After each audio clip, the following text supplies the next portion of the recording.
What if I told you that when Jesus was crucified on the cross, it wasn't just the earth that trembled, but heaven and hell themselves held their breath in the face of an invisible war?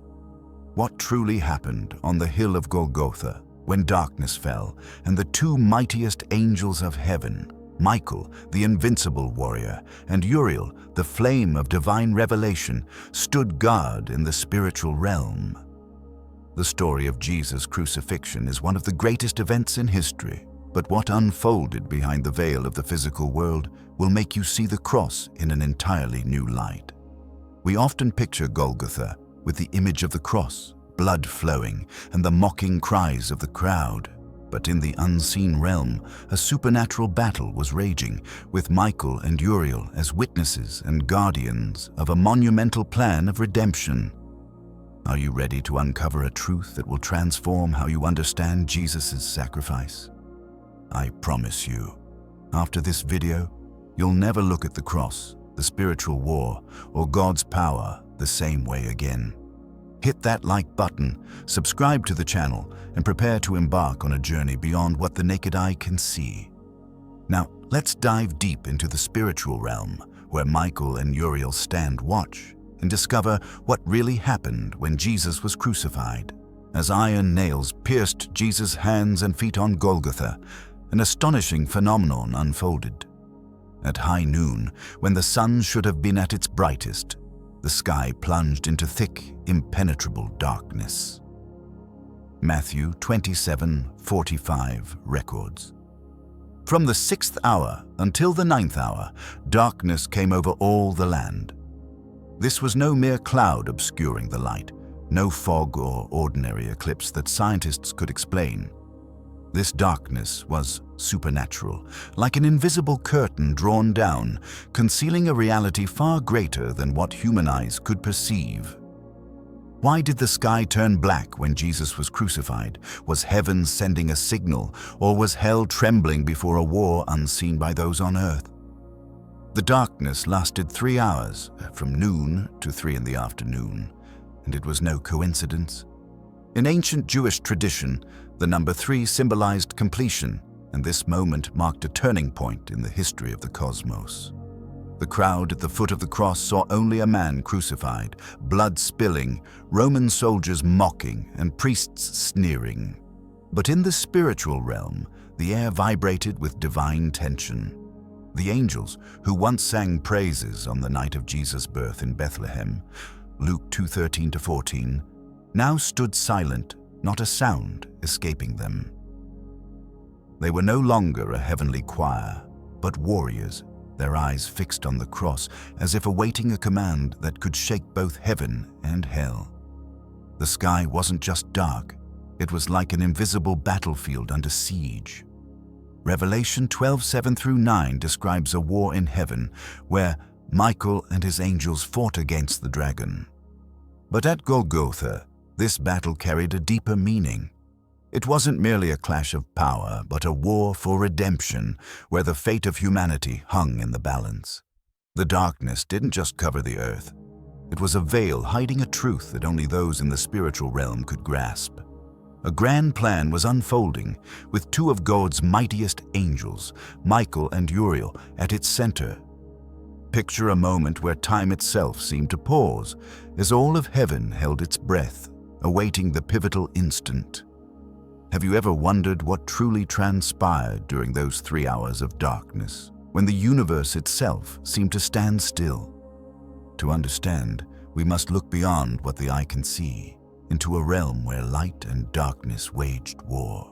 From his throne in the realm of darkness, where heaven's light could not reach, Lucifer watched with smug satisfaction. He wasn't just a bystander, he was the mastermind, scheming for millennia to thwart God's plan. In the Garden of Eden, God declared in Genesis 3:15, "I will put enmity between you and the woman, and between your offspring and hers. He will crush your head." Lucifer knew of a destined seed that would destroy his power.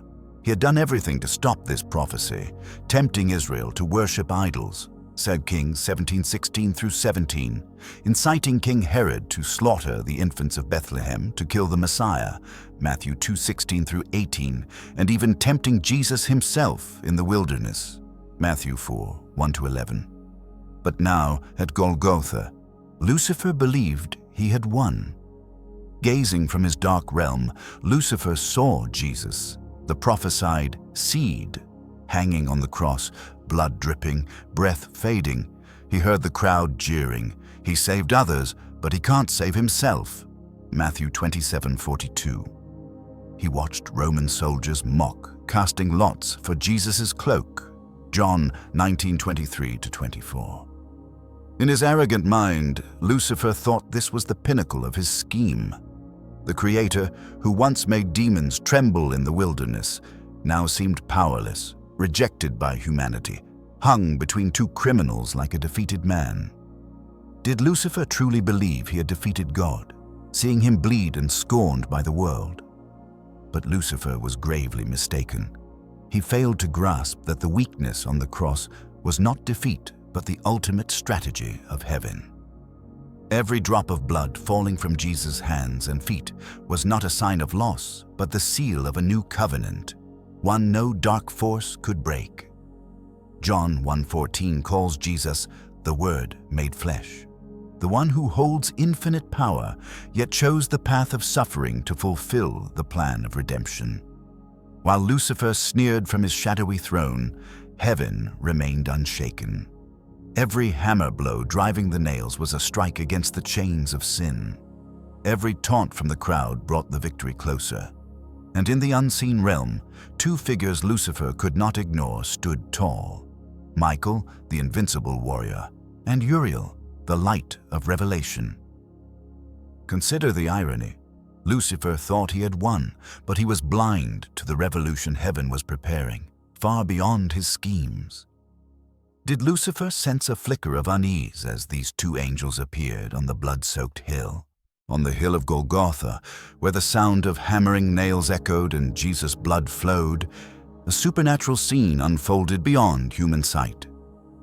Michael, the archangel of war, stood as a symbol of unyielding authority and strength.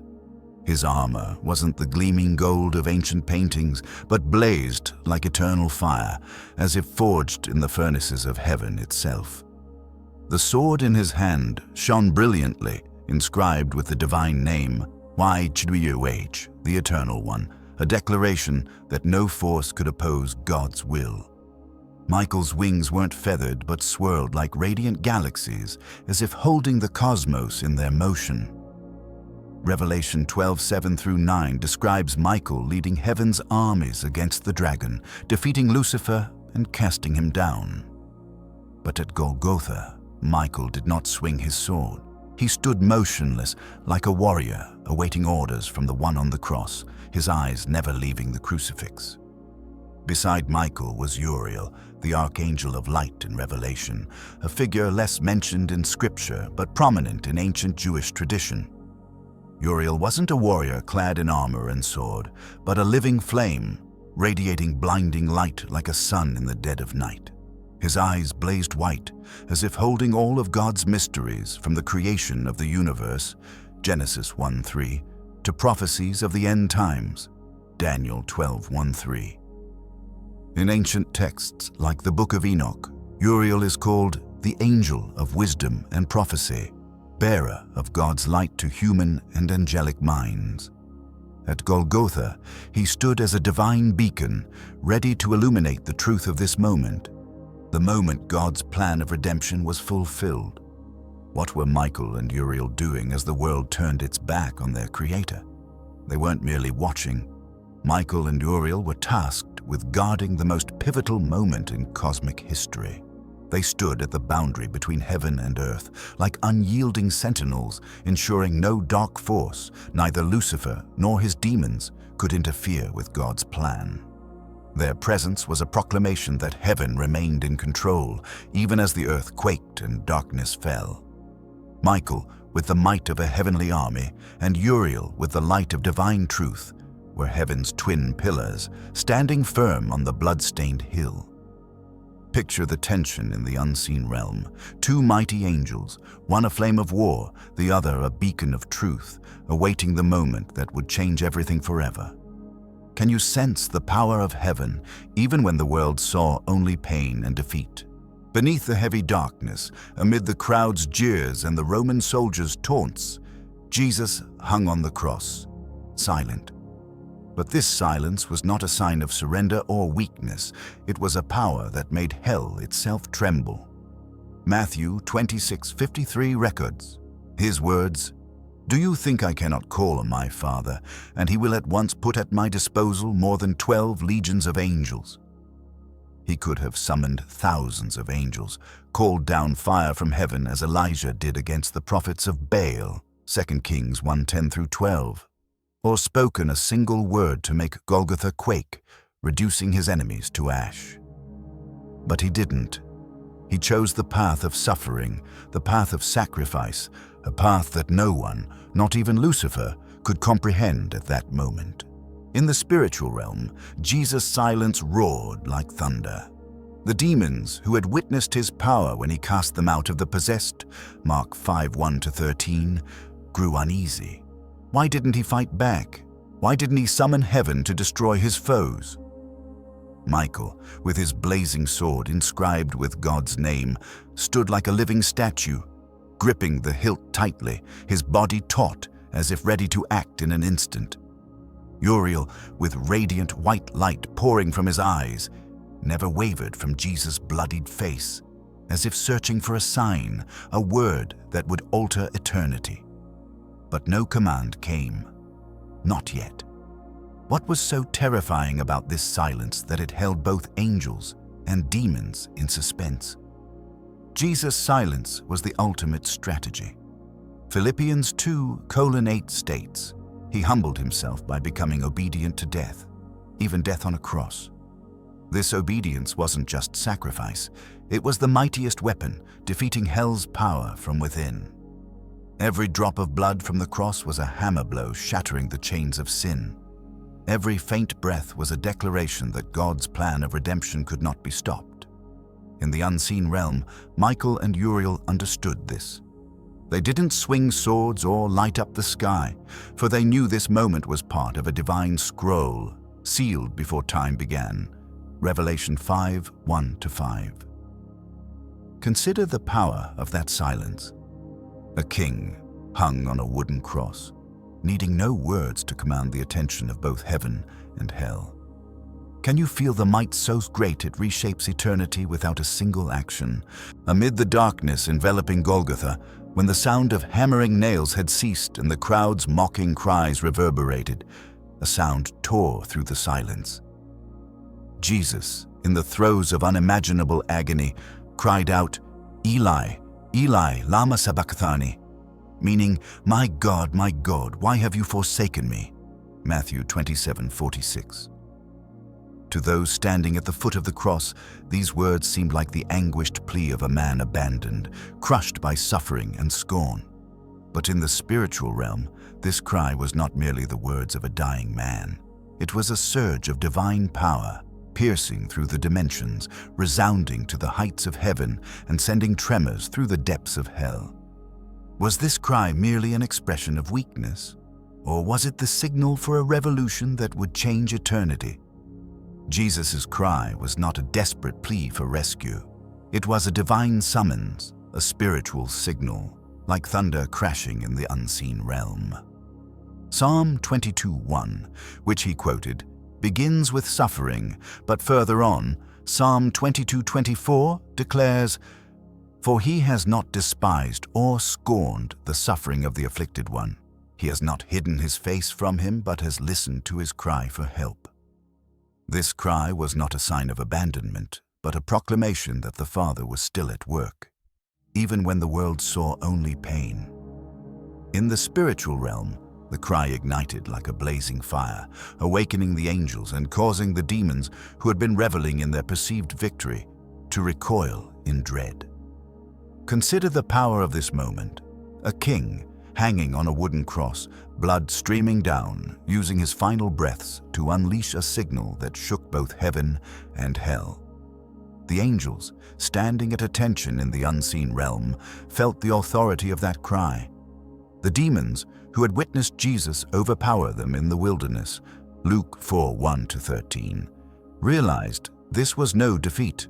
This cry was the prelude to an event greater than any battle in history. It echoed not just on Golgotha, but through the heavens to the throne of the Father and down to the darkest corners of hell. If a single cry from the cross could shake the realms, what does that say about the authority of the one crucified, even in his hour of death? As Jesus' cry rang out, an invisible command issued from the cross, unheard by human ears but resounding in the spiritual realm. Hold the line, protect what is mine.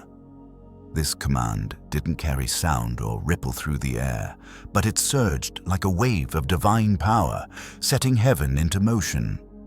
Michael, the archangel of war, and Uriel, the angel of light and revelation, immediately sprang into action like loyal warriors ready to execute their king's will. What was so extraordinary about this command that it compelled heaven's mightiest angels to act, even as Jesus endured excruciating pain? Michael, who once led heaven's armies to defeat Lucifer in Revelation 12:7-9, did not draw his sword to confront the Roman soldiers or the mocking crowd. His mission at Golgotha transcended physical battles. The command to hold the line called him to stand as an impenetrable wall between heaven and hell, ensuring no demon could interfere with the moment of redemption. Michael's armor blazed like the fire of divine judgment, reflecting the light of God's throne. His sword, though unraised, was a warning that any dark force daring to intervene would be annihilated. In the unseen realm, Michael embodied divine justice, safeguarding the sanctity of the cross, where a new covenant was being sealed. Uriel, radiant with light like a heavenly furnace, had a different role. The command to protect what is mine tasked him with illuminating the truth of the cross, not just for that moment, but for generations to come. In ancient Jewish tradition, Uriel is described as the angel who brings God's light to human minds. Book of Enoch, chapter 20. At Golgotha, he unleashed a divine radiance like an invisible flame, ensuring the meaning of Jesus' sacrifice would resonate through time. This light inspired the apostles to write the Gospels, John 20:31, kindled faith in hearts like Paul's on the road to Damascus, Acts 9:3-5, and opened the eyes of nations yet to hear of Jesus.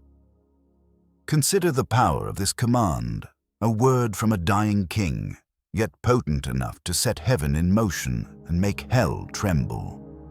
If an invisible command could activate two of heaven's mightiest angels, what does that say about Jesus' authority, even as his body was broken? Jesus' sacrifice on the cross was not merely an act of suffering, it was a legal transaction, a transfer of power with the strength to reshape eternity. Colossians 2:14-15 states, "He canceled the record of the debt that stood against us. He disarmed the powers and authorities, making a public spectacle of them." When Jesus bore the sins of humanity, he didn't just endure pain, he executed a divine transaction, taking upon himself every curse, every failure, and every debt of humankind. This was a moment that captured the attention of both heaven and hell, for it was not just the sacrifice of a man, but the redefinition of the cosmos. If the cross was the place where a new covenant was signed, who ensured this transaction remained unbroken? Michael, as heaven's warrior, stood as a legal guardian in the unseen realm. His mission was to ensure no demon, not even Lucifer, could disrupt this transaction. In Daniel 10:13, Michael battled the Prince of Persia to protect God's prophetic word, and at Golgotha, his role was similar. He stood resolute, like an impregnable fortress, blocking any dark force that might attempt to accuse or distort the covenant sealed by Jesus' blood. Every drop of blood that fell from the cross was a signature on the scroll of redemption, and Michael was the guardian, ensuring that signature remained inviolable. Picture this scene. As Jesus' body broke, Michael stood like a volcano, ready to incinerate any who dared challenge God's will. Uriel, with the light of revelation, took on the role of illuminating the meaning of this transaction. Jesus' sacrifice was not just an event at Golgotha. It was the foundation of a new covenant, opening the way for humanity to reach God. Uriel cast forth a divine light like an invisible flame spreading through the centuries. This light inspired the apostles to pen the Gospels, Luke 1:1-4, ignited faith in hearts like Paul's, and enlightened nations yet to hear of Jesus. Romans 1:16 calls the Gospel the power of God that brings salvation to everyone who believes. Uriel ensured this power shone forth, not just at Golgotha, but to the ends of the earth. Why were Michael and Uriel so vital in protecting this transaction?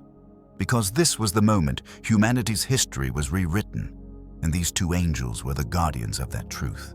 As Jesus breathed his last, a supernatural event shook both the earth and the spiritual realm. The veil in the temple was torn from top to bottom. Matthew 27:51 records, "At that moment, the curtain of the temple was torn in two from top to bottom." This veil was not just a heavy cloth. It was a symbol of the separation between humanity and God's holy presence. In the temple, only the high priest could enter the Holy of Holies once a year with the blood of a lamb to atone for sins. Hebrews 9:7. But when the veil tore, every barrier was shattered, opening a new path for humanity. What truly changed in the spiritual realm when the veil was torn, and why was this moment so monumental? In the unseen realm, Michael and Uriel witnessed this event with absolute obedience. The veil, guarded by angelic forces for centuries, was no longer needed. Michael, as heaven's gatekeeper, stepped back, not in defeat, but in victory. The old covenant, with its laws and separation, was replaced by a new covenant, sealed by the blood of the Lamb. Hebrews 10:19-20 describes, "We have confidence to enter the most holy place by the blood of Jesus, by a new and living way opened for us through the curtain, that is, his body."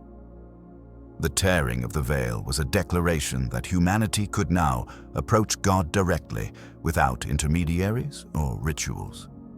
Uriel, with his radiant light of revelation, unleashed a divine glow like an invisible flame, illuminating this new path. That light didn't stop at Jerusalem, but spread through the centuries, inspiring the apostles to preach the gospel, Mark 16:15, kindling faith in hearts like Paul's and opening doors for millions to find God. Consider the significance of this moment. The torn veil was not just a physical event, it was a proclamation in the spiritual realm that the divide between humanity and God was ended. Uriel ensured this truth was etched into the hearts of humanity, from the first hearers of the gospel to nations at the ends of the earth. If the veil was torn, what does that mean for humanity's access to God today? And why were Michael and Uriel witnesses to this historic moment? As Jesus breathed his last on the cross, the earth quaked, rocks split, and the temple veil tore in two. But while the world stood still, believing it was all over, a supernatural journey began. Jesus, the sinless Lamb, didn't merely die. He descended into Sheol, the realm of the dead, not as a victim but as a conquering king. Psalm 24:7-10 prophesied this moment. "Lift up your heads, you gates, be lifted up, you ancient doors, that the King of glory may come in." Who is this King of glory? The Lord strong and mighty, the Lord mighty in battle. What happened when Jesus stepped into the realm of death uninvited, bearing the authority of heaven? In ancient Jewish thought, Sheol wasn't the fiery hell of modern imagination. It was the abode of the dead, divided into two realms, a place of torment for the wicked and a place of peace, called Abraham's bosom, for the righteous. Luke 16:22-23. But when Jesus entered Sheol, he didn't arrive as a captive soul. He came as the King of Glory, bearing the wounds of the cross, still dripping with blood yet radiant with power. In the spiritual realm, his presence was like a blazing fire in the darkness, causing the underworld to tremble. The forces of darkness, fallen angels and rebels from the time of the flood, Genesis 6:1-4, sensed an unstoppable presence. Picture this moment. A king, freshly slain on the cross, strides into the domain of death with an authority that silences all of hell. Was Sheol ready for the invasion of the one who holds both life and death? Jesus didn't come to negotiate or seek permission. He marched through the gates of Sheol, neither knocking nor bowing. Acts 2:27 quotes Psalm 16:10. "You will not abandon my soul to Hades, nor let your Holy One see decay." His descent into Sheol wasn't a defeat, but a bold invasion, a declaration that death had no power over him.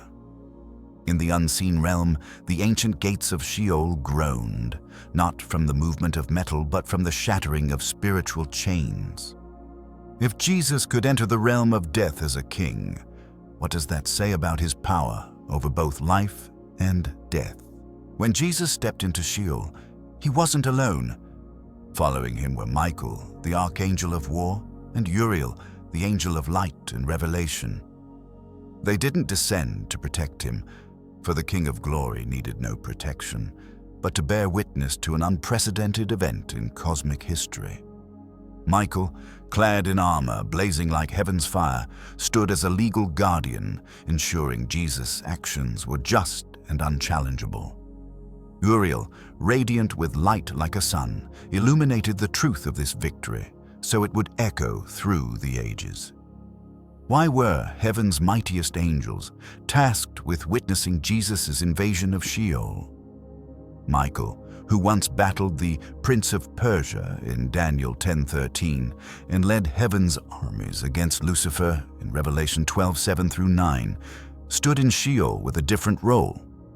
He didn't draw his sword or engage in combat, for this battle required no physical weapons.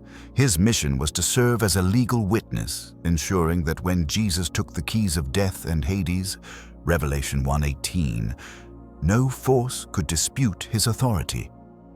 Picture this scene. Michael, with his sword inscribed with God's name, stands resolute like an impregnable fortress, proclaiming in the spiritual realm that Jesus' actions were lawful, sealed by the Father's will. No demon dared approach, no accusation could be uttered, for Michael embodied divine justice. Uriel, with his radiant light, had a different task. He unveiled a scroll of light, not a physical scroll, but a symbol of divine mysteries, sealed before time began. Revelation 5:1-5. As Jesus moved through Sheol, Uriel illuminated the truth of this victory, so that righteous souls, figures like Abraham, Moses, and David, recognized that God's promise was fulfilled. In Jewish tradition, Uriel is the angel who brings the light of revelation, Book of Enoch, chapter 20. And here, he ensured the truth of the cross wasn't just an event, but a flame that would ignite faith across all ages. If Michael and Uriel were witnesses to this victory, what does that say about the significance of Jesus' descent into Sheol? Jesus didn't merely enter Sheol. He executed a monumental jailbreak, shattering the chains of death and freeing the righteous souls. Ephesians 4:8-10 states, "When he ascended on high, he took many captives and gave gifts to his people." As he stood in the realm of the dead, the ancient gates of Sheol groaned, chains broke, and the righteous souls, those who had awaited God's promise since the Old Testament, were set free. This wasn't just an event. It was an unprecedented supernatural jailbreak. But why did it make all of hell tremble? Picture this scene. Jesus, bearing the marks of the cross, strides through Sheol's dark corridors. The forces of darkness, fallen angels from the flood's era, 2 Peter 2:4, imprisoned rebels, felt his presence like an unquenchable fire. Lucifer, who thought he had triumphed at Golgotha, now realized his kingdom was under siege. Jesus didn't negotiate or ask permission. With supreme authority, he commanded the gates of Sheol to burst open. The righteous souls, from Abraham to Moses, from David to Isaiah, beheld the light of the Lamb and recognized that the Messiah's promise was fulfilled. Hebrews 11:13. In the spiritual realm, this jailbreak wasn't just liberation, it was a declaration that death had lost its power. 1 Corinthians 15:55 proclaims, "Where, O death, is your victory? Where, O death, is your sting?" As Jesus stood in Sheol, he didn't just break chains for the righteous. He demolished the foundation of the kingdom of darkness. Lucifer and his demons could only watch, powerless, as the gates of captivity shattered. Can you feel the power of this moment when death was overthrown in its own domain? Jesus' victory didn't begin on Easter morning at the empty tomb. It began in Sheol, when he stood amid the realm of the dead and declared, "The time has come to rise." Revelation 1:18 states, "I am the living one. I was dead, and now look, I am alive forever and ever, and I hold the keys of death and Hades." As Jesus reached out, the keys of death and Hades appeared, not physical keys, but symbols of supreme authority etched in eternal light. If victory began in Sheol, what does that say about Jesus' power, the one who conquered death from within? Michael, standing as a legal witness, proclaimed in the spiritual realm that this act was unassailable. His sword, though unraised, was a warning that no force could challenge Jesus' authority. Uriel, with his radiant light, illuminated the truth of this victory, so the righteous souls saw the Lamb's light and rose in glory. This moment wasn't just liberation, it was the reshaping of the cosmos. Matthew 27:52-53 records that after Jesus' resurrection, many holy people who had died were raised to life and appeared to many. This was proof that his jailbreak wasn't confined to Sheol, but ushered in a new era for humanity. Consider the meaning of this victory. Jesus didn't sneak away from death. He conquered it from within, shattering Hades' chains and leading the righteous to heaven. Michael and Uriel, as witnesses, stood in awe, beholding the moment when death was defeated and eternal life was established. If Jesus could turn Sheol into a battlefield for his triumph, what does that say about heaven's power in the darkest moments? Now you see, Jesus' crucifixion wasn't just a historical event. It was a divine strategy, a supernatural battle where Michael and Uriel stood guard to protect the greatest plan of redemption. From the cry piercing the realms on the cross to the jailbreak in Sheol, Jesus conquered death, seized the keys of Hades, and opened the way for humanity to reach God. If Jesus could turn pain into victory, if heaven could fight in the darkness, what will you believe in during your hardest hours? Michael stood as a fortress, Uriel illuminated the truth, and Jesus reshaped eternity with his blood. This isn't just the story of the cross. It's a reminder that no matter how darkness surrounds you, heaven is always at work, and victory is already secured. I want to hear from you. Which moment shook you the most? The cry on the cross, the battle in Sheol, or Uriel's light spreading through the ages? Drop your thoughts in the comments. Hit that like button, share this video, and subscribe to explore more Bible secrets. Don't miss our next video, where we'll dive deeper into untold spiritual stories. Remember, heaven is always fighting for you, even in the deepest darkness. See you next time.